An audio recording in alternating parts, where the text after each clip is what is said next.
but to dialogue with me. Right, right. To dialogue with me. When there is refusal to understand, there's no space for dialogue. Right. That's when people hurt one another, because I don't want to understand your point anymore.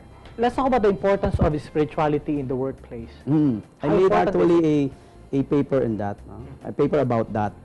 Really? I didn't know about that. I just simply throw the question. Yeah, especially now, there are so many Christians who are even afraid to talk about their spirituality when they are in their workplace. But now there is this emerging trend in training. So by the way, I'm also a member of PSTD, Philippine Society for Training and Development. Right. Where trainers, good trainers, excellent trainers come together in their tipanan. The emerging trend is this, or at least it's a phenomenon. What we talk about in corporate or world or industry are values of excellence. Right. And spirituality is never far from that. Your faith asks you to give what is best for the Lord. Exactly, but people say that, you can be excellent and you are not spiritual at the same time. I mean, somehow people try to separate it. Kumbaga parang yung aking faith is very far from my skill as a talented part of the workforce. And that's when failure set in. That's when failure set in. For me, look, because prayer is not irrational. When we pray, we are accessing the best part of our mind. Right. The Lord asks us to think wisely. Otherwise, He will simply say, well, we'll simply do this or simply do that. Right. But He asks us to think wisely. Is that really the best for you? Is that really good for someone else? And many people are not. And in the corporate world, we want to do that. We want to do what is best and then to share it with other people. Right, all right. So, interesting. I hope we still have a longer time, but I'm just going to pause for a very short commercial break, and then we are going to still talk with Althea and then you, Sir Noel. So, ladies and gentlemen, magbabalik po kami. Sa aming pagbabalik, top 8. Ano-ano yung mga bagay, walong bagay na nakaka-turn off sa isang entrepreneur. So, if you're working for an entrepreneur, iwasan nyo naman itong mga bagay na sasabihin ko sa aming pagbabalik. Stay tuned.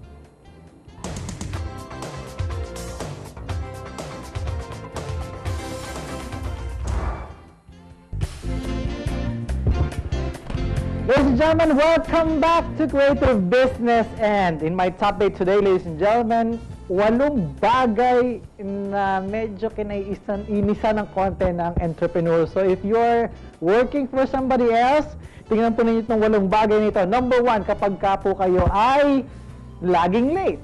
Kapag ka lagi po kayo late na pumapasok sa inyong mga trabaho, medyo hindi po magandang impression yan sa isang entrepreneur. Number 2, late na nga kayo, naka-undertime pa kayo. So, medyo mas lalong nakakainit na po ng ulo, painit ng ulo. Late na nga kayo, nag-undertime pa kayo, ladies and gentlemen, marami pa kayong absences. So, that's number 3, ladies and gentlemen. Sa tingin nyo, meron pa kayong trabaho sa mga susunod na panahon kapag tinuloy-tuloy nyo yan. Number 4, marami ka ng absences, puro undertime ka na, puro late ka na, nadidelay pa yung mga projects. So that means that you're committing something. It turns out na, sir, because of so many excuses, hindi po nangyari ito. Next would be gossips. Okay? Minsan ka na nga lang pumasok, puro chismis pa ginagawa mo. So, buti sana kung maganda yung chismis. Di ba? Medyo hindi maganda yung chismis. Marami ka na nga chismis, madalas ka pang mag-advance. So, hindi ka pa nakakapagtrabaho, gusto mo, may bayad ka na, kakaagad, ladies and gentlemen. Kayo kaya yung maging entrepreneur. Baliktarin natin yung ating lugar. Kaya mag-entrepreneur kami, magtatrabaho, at lagi kaming hihingi ng advances. What do you think will happen? And next would be dishonesty. Marami ka ng advances, hindi ka patapat. Sinasabi mo pa na maraming nagkakasakit sa bahay ninyo, namatay yung aso ninyo, pusa ninyo, kaya kailangan nyo mag-advance. And finally, number 8, ladies and gentlemen, ginawa mo na yung 7, pagkatapos pagdating sa opisina, puro ka pa Facebook. So that's it. Top 8 for today. Things that turn off an entrepreneur, ladies and gentlemen. If you have suggestions, comments, or questions, you can text us 0927-756-2777. If you have a Twitter account, follow this account at Lloyd Luna. So I'm going back to Noel and Althea. Interesting. We have something in common in here, and we're talking about sweetness of life, whether you're spiritually sweet or you are really physically sweet. That means the ice cream part. And Noel, you were talking about how the use of ice cream in bring out creativity in board meetings? Yeah, How's that? actually, it promotes creativity because you don't have to become psychology majors to understand. Usually, the best things that happen to you in your younger years, you want them repeated. Right. And ice cream is one of the best things that happened in your life as a kid.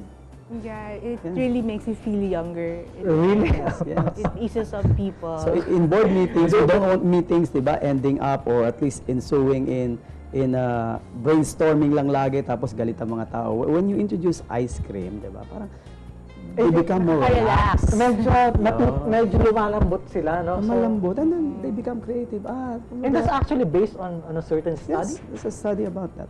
So can you imagine doing business, putting up your ice cream bar on board meetings? Of course. Anywhere actually, anywhere. Any So board welcome meeting. anywhere. Can you imagine delivering ice cream while we are doing the interview? Pwede. Di ba? Eh, wala tayo Maganda ngayon. kung nandito. Ay, kasi matutunan, walang freezer dito.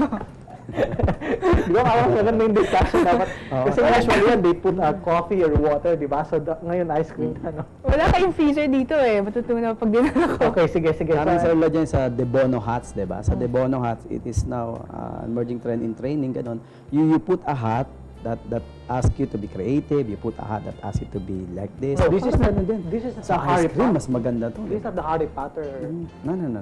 hat, no? De Bono. So, hindi May yun mga yun. books si De Bono about it. So, Yeah, good. ice cream brings out creativity. Yeah, and let's talk about how you view competition. There are a lot of trainings out there. In fact, you're a member of the fair organization that competes with one another.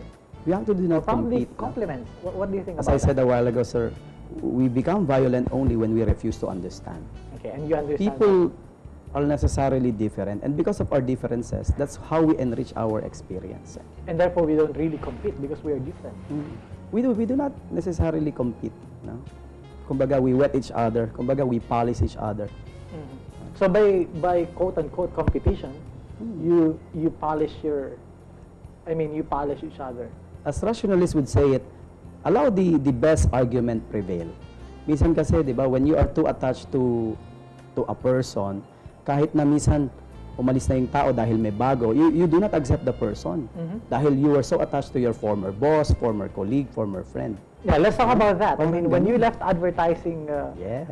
career, Segue. was there an attachment that you really had a hard time getting out? No, From- really. Really, I was kind of prepared for it, you know. I kind of parang psychologically prepared myself. And so it wasn't really hard at all.